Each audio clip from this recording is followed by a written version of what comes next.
Good evening, I'm Dennis Ward, and this is Face to Face.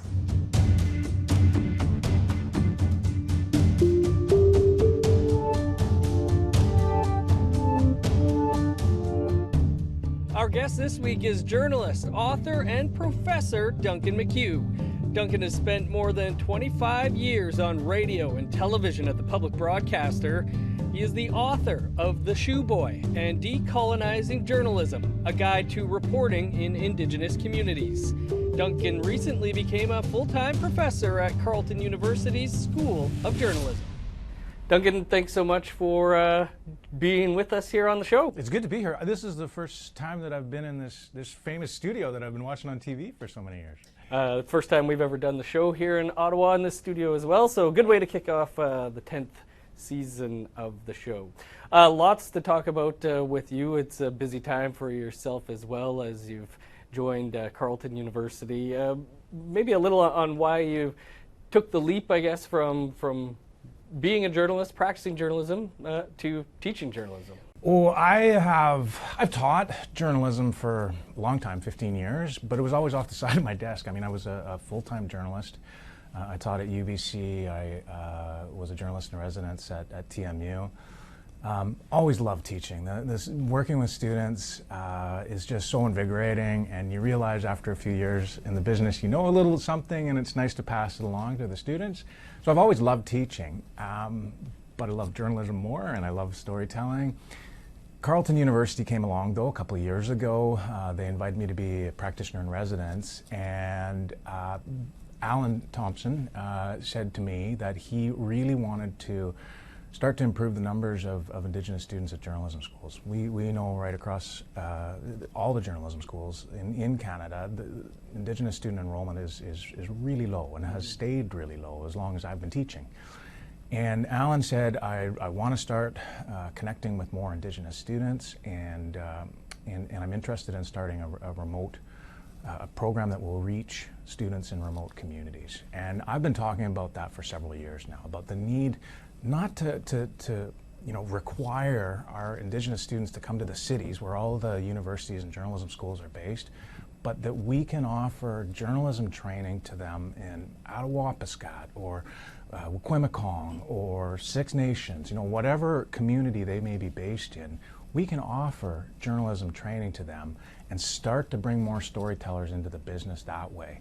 So Carleton said, we're behind that idea and we'd like you to lead it, and that was just too good an opportunity to pass up. And so, I've been at CBC for 25 years, and so it wasn't an easy decision to move full-time into teaching, but I'm really excited about the program. Like you say, we are seeing, seems like more Indigenous journalists out there, but there's still a pretty big need. I mean, even Huge. For us at APTN, it's a struggle sometimes. Yep. What do you think has been keeping Indigenous peoples out of journalism? When I started 25 years ago, I didn't meet many young Indigenous students who saw a place for themselves in the newsrooms. The newsrooms were predominantly white. Canadian media has had and still has a whiteness problem. And so when Indigenous people would show up in the newsroom, they didn't feel culturally safe. They would pitch ideas that weren't getting listened to, and they'd say, and they'd move on after a very short internship or something like that. Say, forget it. This place doesn't want to listen to who I am. They want to turn me into what they think a reporter looks like, sounds like, the kinds of stories that reporters tell. But even at APTN, you guys have had a hard time getting qualified Indigenous journalists as well. And again, I think it's partly that Canadian media as a whole hasn't been very welcoming to our people when it comes to the kinds of demands that we put on journalists. It's a hard job. We're working, crazy hours around the clock.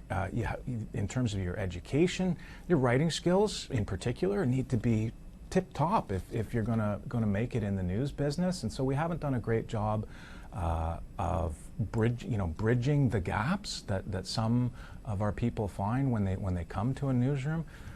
But more importantly, I think, Dennis, in the past couple of years, we've seen just the visibility of some of our colleagues really start to show our young people that they too can do this, right? There's the Dennises who are on APTN, but there's Tanya Talaga who's writing in the Globe and Mail. There's Connie Walker who's winning Pulitzer Prizes in podcasts. You know, these kinds of role models showing our young people that they have a place in the news business, that news matters in our communities. That people want to know not just about the forest fire that's going to impact them, but they want to know about the Pee Wee hockey team that won at the all-native tournament. You know, they want our people to be telling them the news that matters to them, and that's really starting to sink in the past couple of years. Well, you've had a heck of a career, 25 plus years at the public broadcaster. Want to get into all that, but we should just step aside for a quick break, and then we'll continue the conversation here on Face to Face with the Anishinaabe professor and journalist Duncan McCue. Stick around.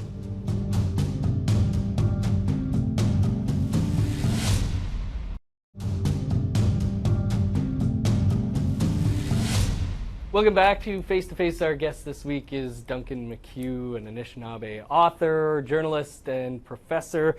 Duncan, before the break, we were talking about 25 plus years with the public broadcaster. Maybe a little on how you got your start.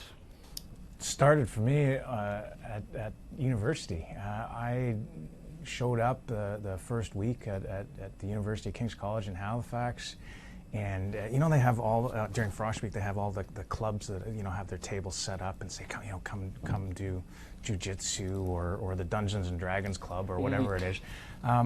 The King's was just starting up its student newspaper, and it had been dormant for a number of years. And they said, we need writers. And I wrote poetry when I was in high school. Wrote in my journal and stuff like that. I'd never really thought about being a journalist or a reporter before. But I said, yeah, I'd love to give it a go. And the first story that I wrote was about systemic racism at the university. I was in this program called the Foundation Year, which was the study of Western thought, and it was this fantastic kind of philosophic program that was really expanding my mind. But I would go to class every day, and there'd be a couple hundred students in the classroom, and they were almost all white. Very few people of color or Indigenous people in the classroom. No diverse profs whatsoever. So I wrote this article about how racialized people were getting denied access to this great education because of systemic racism.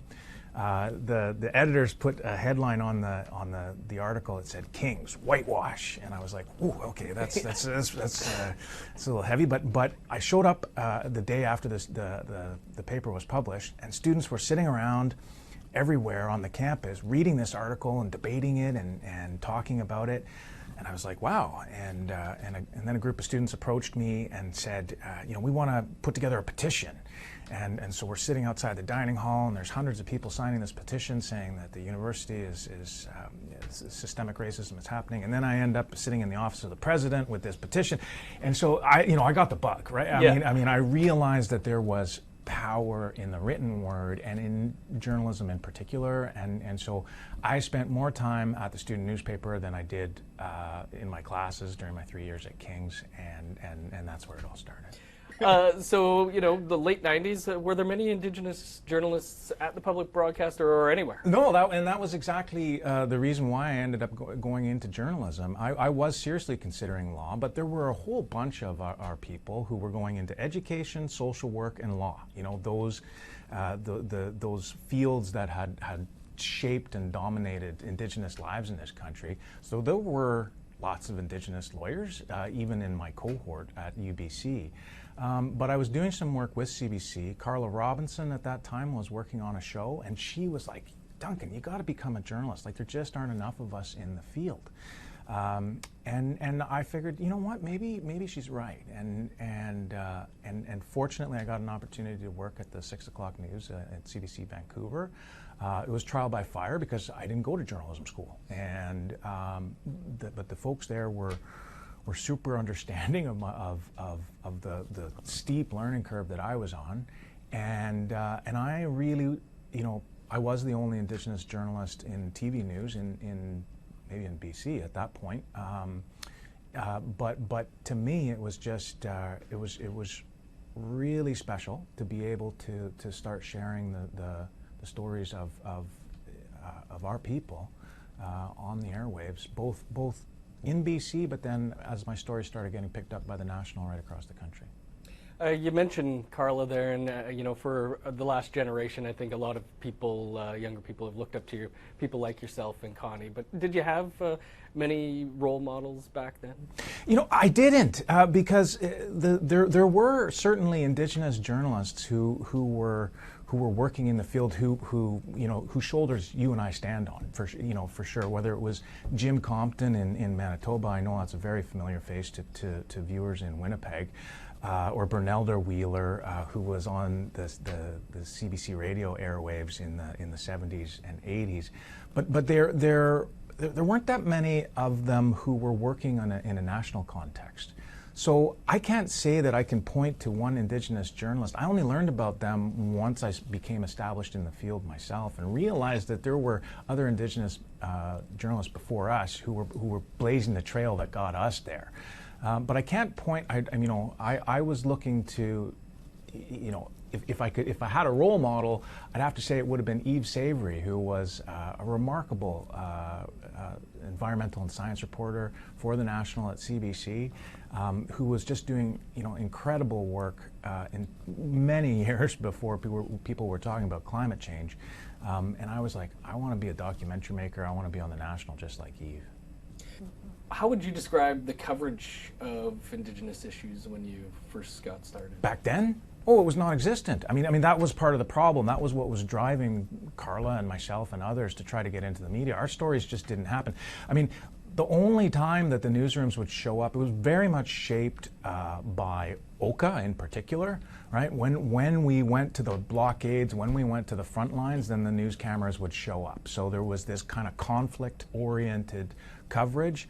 Or if there was a big tragedy, if there was a big tragedy, then the news vans would roll out and we'd see First Nation stories on the media. So all we got from terms of television media anyway, but also in print and radio was, the tragic Indian, the pitiful and poor Indian, or the angry Indian, and that was kind of, for most Canadians who don't have experience going to First Nation communities or Inuit communities, who may not even know Indigenous people, they're shaped. Their whole idea of us is shaped by what they see in popular media and news in particular. So they just thought, if all they see is these angry Indians and these sad, pitiful Indians, that's the whole state of our lives, of Indigenous lives in this country. And you and I know that there's so much more to that, and that's what I was hoping to start to change, was to bring the stories that matter to our people to the national airwaves. When did you notice, or has there been a change?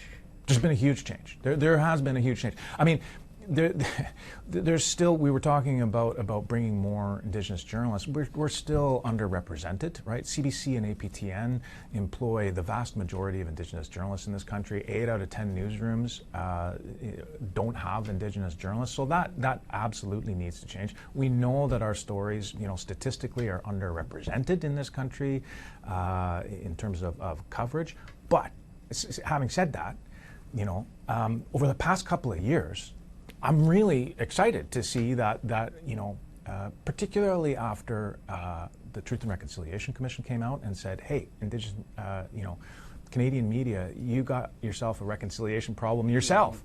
And after George Floyd, which absolutely created a reckoning, that tragic moment in the US made Canadian media wake up and say, yeah, we've got some issues here ourselves.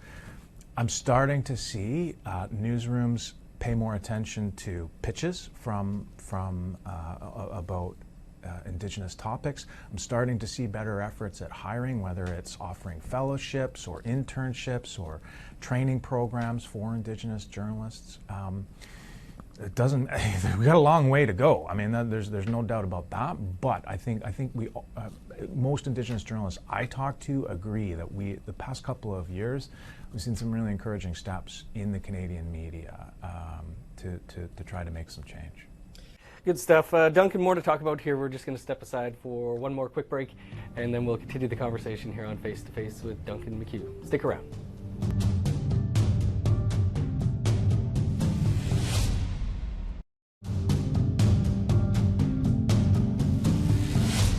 Welcome back to Face to Face. Our guest this week is Anishinaabe professor, author, journalist Duncan McCue. And speaking about being an author, Duncan, you literally wrote a guide on how to report in Indigenous communities that is now a book. Can you tell us, how the guide came to be? God, I can't even remember. I'm getting old, Dennis.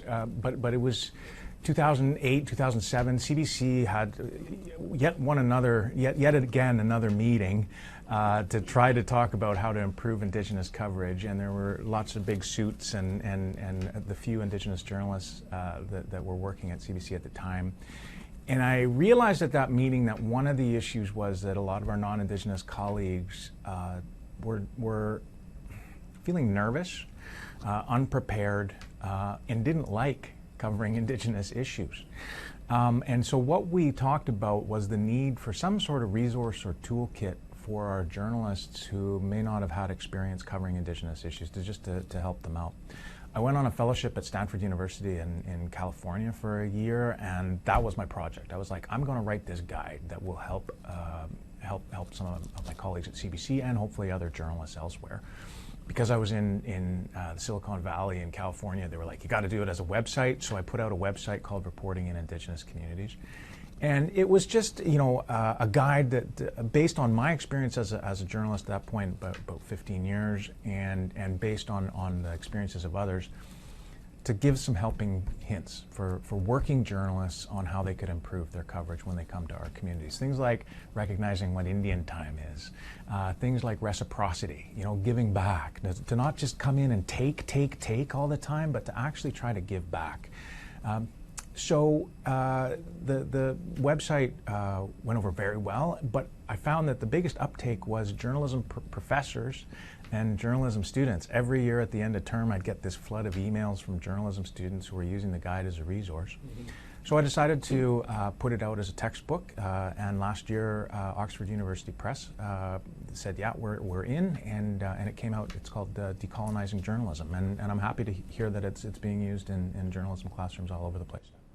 Awesome stuff. I think the part about laughter and that is important too. Breaking news: Indians are funny. I mean, that's and this again, when we talk about stereotypes and tropes like the stoic Indian and the angry Indian, those are the kinds of things that show up in the news all the time. But if you start to allow your interviewees to smile and go beyond their trauma, right? Like so often news reporters show up and they're asking the questions about these tough things in their lives, but it's possible to show the whole part of our lives as well, and that's some of the things I talk about in the textbook. Sometimes hard as a journalist to remember what you covered last week, but yeah. Are there stories that stick out for you over that 25 plus years? Oh, so many. I have been so privileged, Dennis, as I'm sure you feel too. When you go and ask someone, if you can ask some questions and stick a mic in their face and say, tell me your story. I am so privileged to have heard so many stories in Indigenous communities. From coast to coast to coast. I've been in the north a lot. Working on the Kuper Island podcast was particularly special for me. It was an 8-part series about a residential school in British Columbia, and the survivors there were incredibly generous at a time after the announcement of unmarked graves at Tecumloops, when things were really raw for our people, and so spending that much a year in that community and really getting to know one school in particular, that meant a lot to me. I think of Marlene Bird, a woman in Saskatchewan, a homeless woman who was set on fire, lost her legs. I did a profile of her and her partner Patrick, which I just think of the incredible, I mean, resilience is an overused word, but she taught me so much just about being able to come back from the kinds of blows that life had dealt her, and it just goes on and on, the number of stories that and opportunities I've had to share them.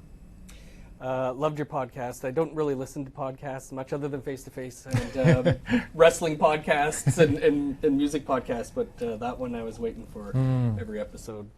Duncan, we're getting a little short on time here, and I just want to, it's not easy being a journalist, I don't think, these days. There's a large segment, it seems, of the population who doesn't care for journalism, doesn't trust journalists. We're shedding jobs all the time.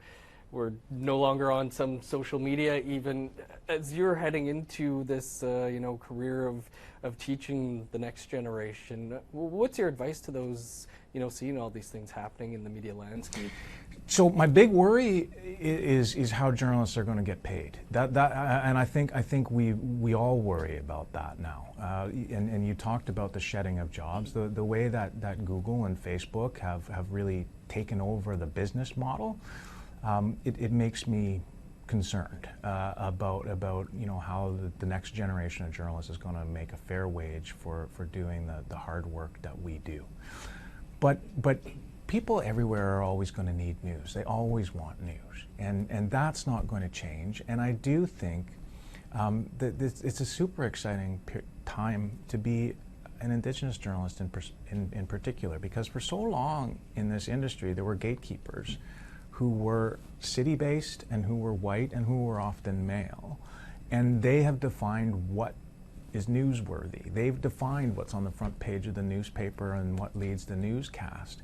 Well, now with podcasts, with social media, and just the opportunities to be on Indigenous media like APTN, we have more opportunities than ever before to share our stories and share our news, and it's a really exciting time. And I know that even though there are layoffs happening all over the industry, APTN is still hiring, and there's a lot of growth for young Indigenous journalists, which, to bring this thing full circle, that's why I decided to come here to Ottawa and work at Carlton University, because there is just a hunger for at APTN and lots of other broadcasters and newspapers to get more Indigenous people into the newsroom, and we want to offer those skills. Well, Duncan, we wish you all the best with that work, and a real pleasure to have you here on the show. It was also a pleasure a couple of weeks back to see you at the North American Native American Journalists Association accepting a Lifetime Achievement Award. Miigwech, and I'm so glad you cannot, whatever you do, I am not giving you consent to air the karaoke that happened on the last night. I will not allow that to be on air. So. Yes, I'm sure those videos have been long scrubbed from the internet by now. Duncan, real pleasure. Thanks for doing the show. Miigwech. That is all the time we have for this week. You can catch any past episode on our website, aptnnews.ca, and the show and all of our past episodes are also available as podcasts. You can find those wherever you download your podcasts. I'm Dennis Ward. Thanks for tuning in. We'll see you back here next Tuesday.